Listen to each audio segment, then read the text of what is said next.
పశ్చిమ గోదావరి జిల్లా పాలకొల్లు మండలం అగర్తిపాలెం గ్రామంలో ఉపాధి హామీ శ్రామికులకు కుటుంబ సమేతంగా ఆప్యాయత భోజనాల కార్యక్రమాన్ని ఏర్పాటు చేశారు. ఈ కార్యక్రమంలో మంత్రి నిమ్మల రామానాయుడు పాల్గొన్నారు. వేసవి మండుటెండల్లో 50 రోజులకు పైగా నిరంతరంగా ఉపాధి హామీ పనులు పూర్తి చేసిన శ్రామికుల శ్రమను గుర్తిస్తూ వారికి గౌరవంగా ఈ విందును నిర్వహించారు. ఒక పిక్నిక్ వాతావరణాన్ని తలపించేలా సాగిన ఈ వేడుకలో ప్రతి ఒక్కరిని ఆప్యాయంగా పలకరించడంతో పాటు లక్కీ డిప్ ద్వారా ఎంపిక చేసిన మహిళా శ్రామికులను చీరలను బహుకరించారు. ఈ వినూత్న భోజనాల ఏర్పాటు తమకు ఎంతో ఆనందాన్ని, మానసిక సంతృప్తిని కలిగించిందని శ్రామికులు హర్షం వ్యక్తం చేశారు.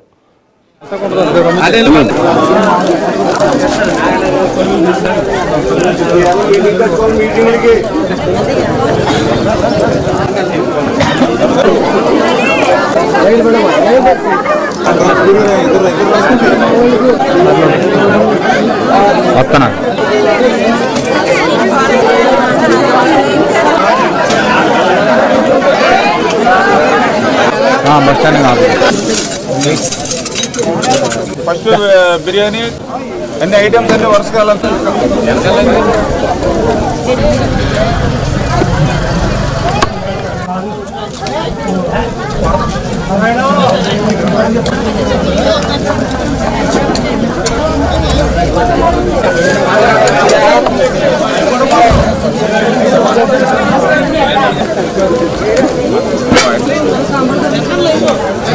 వేరే ఇంకో ప్లేట్ పట్టు.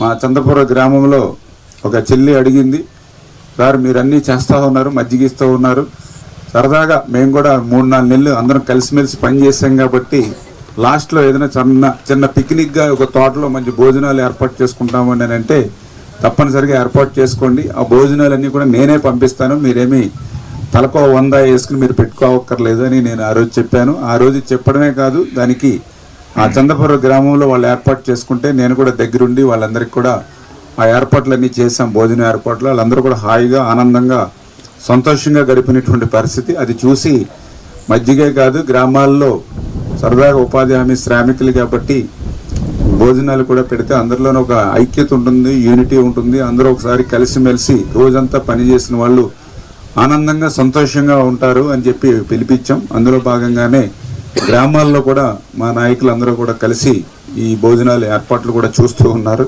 ఇప్పుడు మీరందరూ కూడా ఉపాధి హామీ శ్రామికులు అంటే మీరందరూ కుటుంబం అంచేత ఆ కుటుంబం కాబట్టి నేను కూడా మన సొంత గ్రామం కాబట్టి, మన అగర్తిపాలెం మన గ్రామం కాబట్టి నేను కూడా భార్య నాన్నలు కూడా మా పిల్లల్ని కూడా తీసుకురావడం జరిగింది. ఎందుకంటే మన ఊరు, మన శ్రామికులు, మన గ్రామం కాబట్టి మనందరం కూడా అందులో అటెండ్ అవుదామని వాళ్ళని కూడా తీసుకురావడం జరిగింది. అంటే మనంతా ఒక కుటుంబం మాదిరిగా ఉండాలనే ఉద్దేశంతో, అంటే వచ్చి భోజనాలు పెట్టించి పంపించడం అనే కాదు, సరదాగా కొంచెంసేపు వాళ్ళని ఉల్లాసపరచడానికి, ఆనందపరచడానికి మనము ఒక లక్కీ డిప్ తీసి వాళ్ళకు కూడా శారీస్ ఇవ్వండి అని నేను చెప్పాను. అట్లాగనే